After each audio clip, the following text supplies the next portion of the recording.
جب ہم نماز پڑھنے جاتے ہیں مسجد میں تو امام تلاوت کرتا ہے سورہ اخلاص، قل هو اللہ احد، کہو کہ اللہ ایک ہے۔ ہر مسلمان جو مسجد میں نماز پڑھنے آتا ہے، میں آپ سے پوچھنا چاہتا ہوں وہ کتنے اللہ میں مانتا ہے؟ جو مسلمان مسجد میں نماز پڑھنے آتا ہے کتنے اللہ میں مانتا ہے؟ ایک میں۔ ایک بھی مسلمان نے جو دو اللہ میں مانتا ہے، تو یہ قاری صاحب کس کو بول رہے ہیں؟ اللہ کیا کہہ رہا ہے ہم سے؟ اللہ کہہ رہا ہے کل، کہو، کل ہو اللہ احد، کہو کہ اللہ ایک ہے۔ کن سے؟ مسلمانوں سے نہیں، وہ لوگوں سے جو لوگ ایک اللہ میں نہیں مانتے۔ ہم نماز تو پڑھتے ہیں سورہ اخلاص، ماشاءاللہ قرآن کا 1/3 حصہ، باہر نکلتے کتنے لوگ غیر مسلمان سے کہتے ہیں کہ اللہ ایک ہے۔ اتنا بڑا مجمع ہے، کروڑوں لوگ اس تقریر کو لائیو دیکھ رہے۔ میں پوچھنا چاہتا ہوں کہ اپنی زندگی میں آپ نے کتنی بار سورہ اخلاص کی تلاوت کی ہوں گی؟ کتنے بار؟ کتنے بار؟ کتنے بار؟ کتنے بار؟ ہاں بے شمار۔ کوئی بولیں گا ہزاروں بار۔ 1000 بار تو کی ہوگی نا اگر نمازی ہے تو۔ آپ اگر نمازی ہے، نمازی نہیں تو الگ بات ہے۔ اگر نمازی ہے تو ہزاروں بار تو تلاوت کی ہوئیں گی۔ اگر آپ 40 سال کے 50 سال کے تو ہزاروں بار تو کی ہوئیں گی۔ میں پوچھنا چاہتا ہوں آپ نے کتنے غیر مسلمانوں سے کہا کہ اللہ ایک ہے؟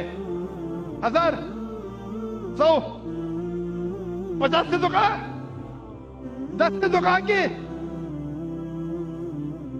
آج تک کے تو شاید اللہ تعالیٰ آپ کو معاف کرے گا کیونکہ آپ نے توجہ نہیں دی ہوگی۔ آج کے بعد آپ نے ذاکر کی تقریر تو سنی ہے کہ جب آپ سورہ اخلاص پڑھتے ہیں قل هو اللہ احد، اس کی معنی ہے کہو ان لوگوں سے جو لوگ ایک اللہ میں نہیں مانتے کہ اللہ ایک ہے۔ آج کے بعد اگر آپ نے سورہ اخلاص کی تلاوت کی اور باہر جا کے اس کے اوپر عمل نہیں کیا تو شاید اللہ تعالیٰ آپ کو نہیں چھوڑے گا، کیونکہ آج آپ جانتے ہیں کہ صرف قرآن کی آیت پڑھنا ضروری نہیں ہے، اس کے اوپر عمل کرنا بھی ضروری ہے۔ تو میرے تقریر سننے کے فائدے بھی ہوتے، نقصان بھی ہوتے۔ اگر عمل کریں گے تو فائدہ ہوئے گا، نقصان کریں گے تو وہ لوگ بولتے ہیں نا کہ کچا لائسنس اور پکا لائسنس۔ کچا لائسنس ہے تو آپ کو ڈنڈ آدھا پڑتا ہے، پکا لائسنس سے ڈبل پڑتا ہے۔ ابھی آپ جانتے ہیں کہ سورہ اخلاص کی معنی کیا پہلے بھی جانتے ہوئیں گے، لیکن عمل نہیں کرتے ہوئیں گے۔ تو ابھی اگر آپ نماز میں اگر امام کہتا ہے قل هو اللہ احد، تو اس کا مطلب آپ سے کہہ رہا ہے کہ کہو وہ لوگوں سے جو ایک اللہ میں نہیں مانتے کہ اللہ ایک ہے۔ کتنے لوگ اس کے اوپر عمل کرتے ہیں؟ کتنے لوگ؟ ایک آپ کا ایک ملازم ہے، بہت ملازم جو وقت کا بہت پابند ہے، برابر ٹائم پہ آتا ہے، بہت آپ کی تعریف کرتا ہے، برابر ٹائم پہ آتا ہے، ٹائم پہ جاتا ہے، آپ کی تعریف کرتا ہے۔ آپ بولتے بھائی صاحب ذرا پانی کا گلاس لے کے آؤ، وہ بولتا ہے میرا مالک بہت اچھا ہے، بہت دیالو ہے، لیکن پانی کا گلاس نہیں لے کے آتا ہے۔ بہت تعریف کے پل باندھ رہا ہے، ہاتھ جوڑ کے آپ کے سامنے کھڑا ہے۔ آپ بولیں گے ایک خط میرے دوست کو پہنچاؤ، میرا مالک بہت اچھا ہے، میرا مالک بہت مہان ہے، تعریف کر رہا ہے، ہاتھ باندھ کے سر جھکائے کھڑا ہے، آپ کا کہنا نہیں مانتا ہے۔ آپ کیا کریں گے؟ اس کی سیلری بڑھائیں گے؟ آپ اس کو بونس دیں گے؟ کیا کریں گے؟ کیا کریں گے؟ اسی طریقے سے افسوس کی بات ہے، اکثر ہم کہتے ہیں کہ اللہ سے محبت کرتے ہیں، کہتے ہیں تعریف کرتے، اللہ اکبر، تعریف تو بہت کرتے ہیں، لیکن کیا اللہ کا کہنا مانتے؟ عبادت کا مطلب بندگی، اللہ جو حکم دے رہا ہے ہمیں اس کے اوپر عمل کرنے کو کہتے ہیں بندگی۔ وہ تو اللہ کے رسول کی حدیث ہے، اسی لیے ہم مسلمان بچ گئے۔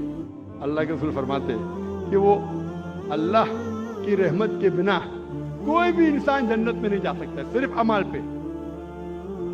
اگر ہمارے اعمال کے ذریعے ہم صرف جنت میں جائیں گے تو ایک بھی انسان دنیا میں جنت میں نہیں جائے گا۔ ایک صحابہ اللہ کے رسول سے پوچھتے یا اللہ کے رسول کیا آپ بھی؟ تو وہ کہتے ہاں میں بھی. جب اللہ کے رسول جو سب سے بہترین انسان ہے, سب سے بہترین مثال ہے ہمارے لیے, وہ اللہ کے رحمت کے بنا جب نہیں جا سکیں تو ہم کیا ہے؟ اسی لیے اللہ کی رحمت ہے, وہ رحمان اور رحیم, اس لیے ہم بچ گئے.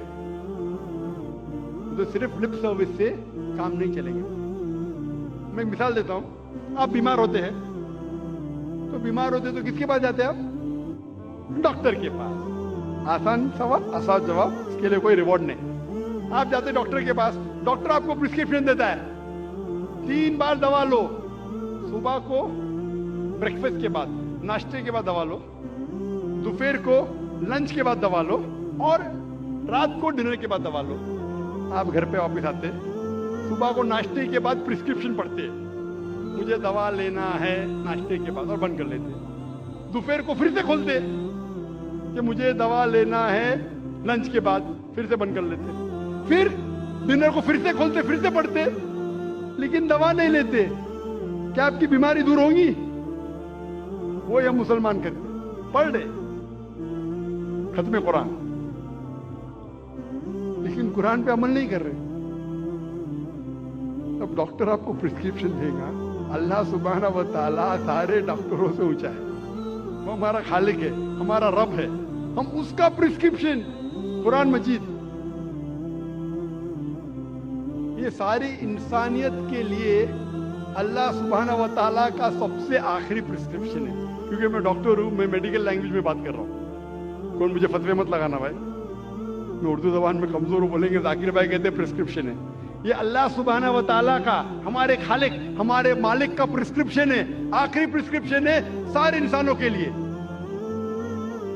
اس کو پڑھو, اس کے اوپر عمل کرو, انشاءاللہ آپ ہدایت پائیں گے.